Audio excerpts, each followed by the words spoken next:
Bom dia a todos! Graça e paz do Senhor Jesus seja com todos nós. Uma ótima segunda-feira para todos. Hoje é dia 17 de outubro de 2022. Seja muito bem-vindo ao nosso devocional de hoje. Hoje retornando de um longo período aí que envolveu na primeira semana um tempo de treinamento, né? Estive participando de uma conferência no estado de São Paulo, e na semana passada eu aproveitei ali para poder comemorar o aniversário da minha querida esposa e também emendar um pouquinho o feriado. Então, resumo da história, ficamos aí 15 dias sem estarmos aqui participando do devocional, mas agora voltamos e vamos engrenar aí no devocional até a volta do Senhor, assim esperamos, né? Esse é o nosso plano.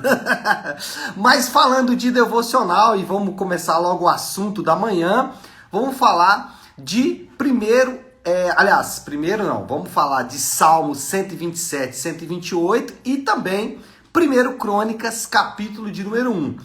O livro de 1 Crônicas pode parecer assim meio arrastado do início, porque os primeiros capítulos ali vão falar bastante de genealogia, e aí pode dar aquela impressão ruim, nossa, mas quanta genealogia, por que nós precisamos aprender sobre isso? Inclusive, eu separei um versículo, que é o versículo 28 do capítulo 1 de 1 Crônicas, para a gente conversar aqui no nosso devocional, que diz assim, 1 Crônicas capítulo 1, versículo 28. Esses foram os filhos de Abraão, Isaque e Ismael. Esses são os dois filhos de Abraão, Isaque e Ismael. E o tema do devocional é a escolha de Abraão. Por que a gente vai falar e qual é o tema, o que nós podemos tratar a partir do livro de 1 Crônicas? Bom, não é segredo para ninguém que Deus escolheu a nação de Israel. Deus escolheu o povo de Israel para, a partir de Israel, desenvolver todo o seu plano redentivo da humanidade. Mas a escolha de Deus começa muito antes do povo de Israel. A escolha de Deus começa a partir até mesmo da escolha de Sem. E é isso que nós vamos ver aqui na nossa conversa sobre o livro de 1 Crônicas. O livro de 1 Crônicas, ele trata tanto da eleição como da organização do povo de Deus, como Deus conduz o seu povo durante a peregrinação aqui na terra. E a maneira como Deus fez isso lá com Israel, com Abraão, com Sem, os homens que vieram anteriormente, Deus também faz com o seu povo hoje. O modus operandi de Deus continua sendo o mesmo. Deus continua escolhendo o seu povo e Deus continua caminhando com o seu povo. Então, a primeira coisa que a gente vai ver aqui é que Deus escolhe Sem. Nós sabemos, 4 famílias, né? Uma família com 3 descendentes desembarcam da arca depois do dilúvio. Noé com a sua família, seus 3 filhos, Sem, Cã e Jafé. E aí Deus escolhe Sem. E a pergunta é, por que Deus escolheu Sem? Por que Deus não escolheu Jafé? Ou até o próprio Cã? Alguém pode dizer, bom, mas Cã pecou. Mas será que Jafé e Sem também não pecaram em outros momentos? Por que será o que levou Deus a escolher Sem? Deus escolheu Sem por sua graça e bondade. Graça e bondade que Deus derrama a todos aqueles que, mesmo depois da sua graça e bondade, continuam rejeitando. E foi o caso de Sem. Sem, ainda que escolhido por Deus, continua rejeitando ao Senhor. Cã e Jafé também rejeitaram o Senhor. Mas por que Deus escolheu? Apenas por sua bondade e graça. Não existem critérios claros na escolha de Deus. Se existe um critério que Deus usa para escolher alguém, ele não fala. Por exemplo, na escolha aqui de Sem, Cã e Jafé, ok, poderemos eliminar ali então Cã, né? Ah, não, Cã pecou e houve realmente uma maldição sobre Cã por causa disso. Mas e o Sem? Por que Deus escolheu o Sem? Não há critérios. A escolha de Deus não existe critério. Apesar de que essa escolha, o fato de que Deus escolheu Sem, por exemplo, não elimina a responsabilidade humana. O fato de que Deus escolheu Sem não elimina o fato de que ele precisa dar uma resposta a essa escolha. Não elimina o fato de que ele precisa assumir as suas próprias responsabilidades. E sempre que a gente fala de escolha de Deus, muita questão surge, muita pergunta surge. Uma certa vez alguém disse assim: eu não acredito muito nessa coisa de eleição. O que você acha? Eu disse: olha, eu não posso falar por todos, porque aí é individual, mas eu posso falar por mim. Eu não consigo explicar a minha vida de outra maneira a não ser através da eleição incondicional de Deus. Eu não consigo entender como que eu cheguei até aqui. Eu só posso dizer que Deus, de maneira soberana, graciosa, bondosa, me escolheu. Não há outro motivo para eu estar aqui. Bom, essa escolha, ela envolve pelo menos duas coisas. Ela envolve, primeiro, a responsabilidade de carregar o nome do Senhor. Então, aqueles que foram escolhidos precisavam carregar o nome do Senhor. Então, Sem foi escolhido para carregar o nome do Senhor. Isso é uma grande responsabilidade. Já que estamos falando de Abraão, Abraão não foi simplesmente chamado do meio da tua parentela, sai do meio do teu povo, vem para uma terra que eu te mostrarei, vou te dar uma terra e tudo mais. Não. Abraão também estava sendo chamado a assumir uma responsabilidade. A responsabilidade de Abraão era levar o nome do Senhor, era carregar o nome do Senhor. E não era uma responsabilidade muito simples, não era uma responsabilidade tão fácil quanto parece. Então a escolha de Deus, ela envolve responsabilidade. Aos crentes, nós sabemos, aqueles que estão em Cristo, eles também são chamados para carregar o nome do Senhor. Isso que a Bíblia vai dizer, especialmente o Novo Testamento, sobre testemunhar de Deus. Então, os crentes são chamados a testemunhar das obras de Deus. Isso envolve uma responsabilidade muito grande. Por quê? Porque nós somos escolhidos. Mas escolhidos para quê?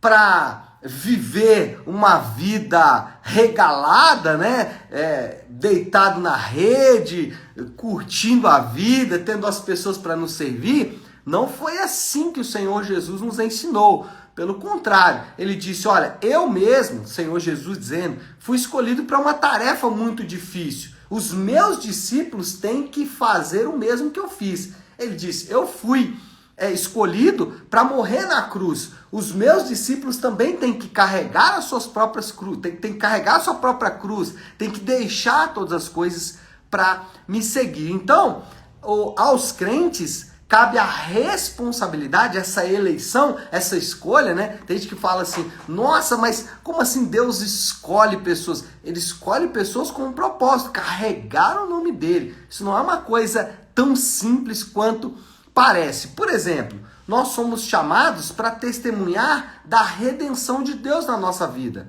Então, o crente, ele não é eleito simplesmente para dizer: olha, eu fui eleito. Não, ele é eleito para dizer para as pessoas: o que aconteceu comigo foi a redenção prometida por Deus. Foi a salvação prometida por Deus. Eu não sou simplesmente escolhido. Eu sou escolhido para que a obra da redenção aconteça na minha vida e pessoas possam ver essa obra.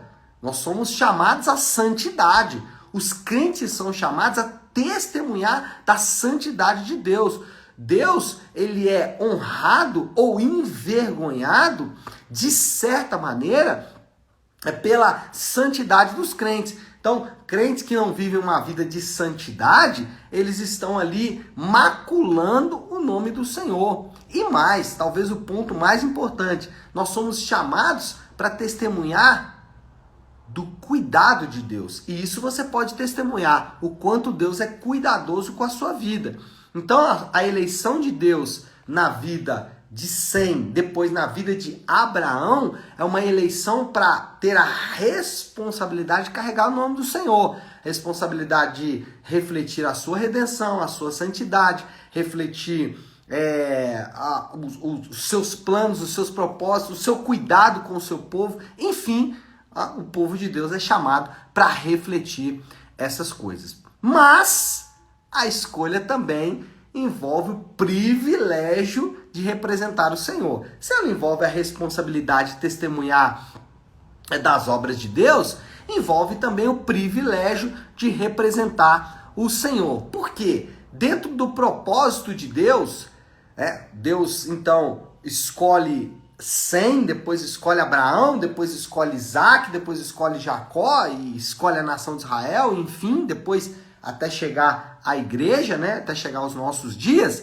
Então existe um propósito de Deus ali, mas esse propósito tinha também uma vocação. Por exemplo, os eleitos, eles são chamados para fazer discípulos. Abraão, ele foi chamado para gerar um filho, ele foi chamado para gerar um discípulo. Quando estamos caminhando na linhagem e chegamos até a igreja, o Senhor Jesus, ele nos dá autoridade para fazer discípulos. Então, por que nós somos eleitos? Nós somos eleitos para curtir as coisas boas da vida? Sim, todos podem curtir as coisas boas dessa terra, não só os eleitos, Os eleitos vão curtir também as boas coisas dessa vida, vão ver coisas bonitas, vão experimentar coisas boas, vão experimentar saúde, vão experimentar belas coisas de Deus.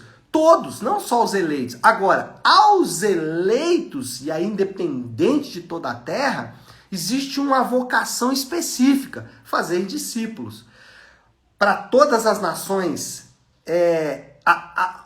as demais nações são vocacionadas a fazer discípulos? Não, elas podem até fazer, mas a vocação cabe ao povo de Deus. Essa é uma vocação específica do povo de Deus.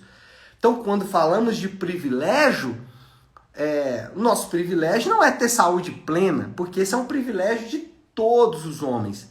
Mas fazer discípulos é um privilégio do povo de Deus.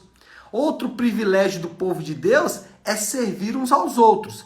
E aí você pode dizer, pastor, mas esse privilégio as outras pessoas também têm. Sim, elas têm. Contudo, ao povo de Deus cabe servir aqueles que também são eleitos. Então, veja que o Senhor Jesus, ele torna isso exclusivo. Ele transforma o serviço em algo exclusivo. Então, o que nós aprendemos com isso é que os eleitos, eles têm uma responsabilidade com outros eleitos de servi-los. Você pode servir várias pessoas e deve fazer isso. Você pode servir a sua comunidade, o seu bairro, a sua cidade, os seus amigos, os seus familiares, deve servir essas pessoas. Mas existe um povo específico que você e eu, nós temos a responsabilidade, ou aqueles que estão em Cristo, têm a responsabilidade de servir, e são os eleitos. Então, essa é uma vocação exclusiva para os eleitos, servir uns aos outros, servir aos outros eleitos. E por último, também, como parte dessa vocação especial, está o reinar com Cristo. Tem uma promessa do Senhor de um reino eterno, reino esse que será implantado na volta do Senhor Jesus, e os eleitos de Deus vão reinar com ele por toda a eternidade. Esse reinado já começa a acontecer de certa parte aqui nessa existência, A igreja do Senhor Jesus exerce esse reino esse que não é do ponto de vista material, mas é do ponto de vista espiritual, da perspectiva do mundo espiritual. Mas a igreja do Senhor Jesus já está reinando, preparando para o reinado do Senhor que virá durante a conclusão de todas as coisas. Bom, eu preciso caminhar aqui para a conclusão. A eleição é uma coisa que eu gosto bastante de falar. Eu vou falar aí nas próximas semanas, porque vamos caminhar por Crônicas, e Crônicas é o livro da eleição, então vamos falar bastante sobre eleição no livro de Crônicas. Mas Para finalizar hoje, a moral da história qual é? Desde o início da humanidade, Deus estabeleceu o seu povo com o intuito de prosseguir com os seus planos. Desde o início, desde o começo, Deus definiu que usaria um povo específico para produzir o seu propósito na terra. E qual é o desafio do Léo desta segunda-feira? Qual é a aplicação que nós podemos fazer aqui desse devocional de hoje, que vai servir aí durante toda a nossa semana? Então, a aplicação é a do Salmo, né? Já que hoje também estamos lendo conjuntamente o Salmo, hoje o Salmo 127 e 128 tem tudo a ver com o que acabamos de falar. Olha o Salmo 127, essa vai ser a nossa aplicação. Salmo 127, 1. Se não for o Senhor o construtor da casa, será inútil trabalhar na construção. Se o Senhor não edificar a casa, ninguém vai conseguir fazê-lo. Ou seja, se o Senhor não trabalhar pelos propósitos do povo dele, as coisas não andarão. E essa é a grande aplicação. Os eleitos, eles têm uma convicção: o Senhor está trabalhando na vida deles. Se você está em Cristo, se você já já entendeu e fez essa escolha, por assim dizer, já decidiu caminhar com o Senhor Jesus, isso é um sinal positivo para você. É um sinal de que o Senhor está caminhando com você. Se você ainda não fez isso, talvez nessa manhã o Senhor está te despertando e chamando: olha, a sua eleição chegou, venha, porque eu tenho um plano a desenvolver através da sua vida. E esse plano passa por permitir que o Senhor construa a casa, Salmo 127. Tá certo, meu povo? Hora de orar então, né? Hora de colocar tudo isso aí diante de Deus.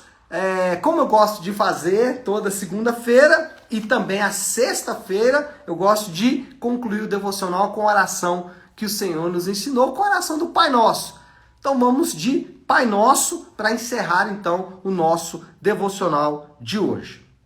Se você puder, pare um instante o que está fazendo e vamos juntos buscar a Deus em oração. Pai nosso que estás nos céus, santificado seja o teu nome. Venha o teu reino, seja feita a tua vontade, assim na terra como no céu. Dá-nos hoje o nosso pão de cada dia. Perdoa as nossas dívidas, assim como perdoamos aos nossos devedores. E não nos deixes cair em tentação, mas livra-nos do mal, porque teu é o reino, o poder e a glória para sempre. Amém, amém e amém, amém. Graças a Deus, finalizamos então o nosso devocional de hoje. Eu quero me despedir aqui fazendo um convite especial. Hoje, às 20 horas, na nossa Igreja Nave, nós temos um encontro especial e eu quero te convidar para estar conosco hoje, para nós conversarmos um pouco sobre a Palavra de Deus. Então, hoje, às 20 horas, na nossa Igreja Nave, Maria Carolina Campos 28, no bairro Nova Suíça, você é meu convidado especial para juntos estarmos ali em comunhão, tá certo? Deus abençoe, ótima, excelente segunda-feira para todos, excelente semana, fiquem com Deus.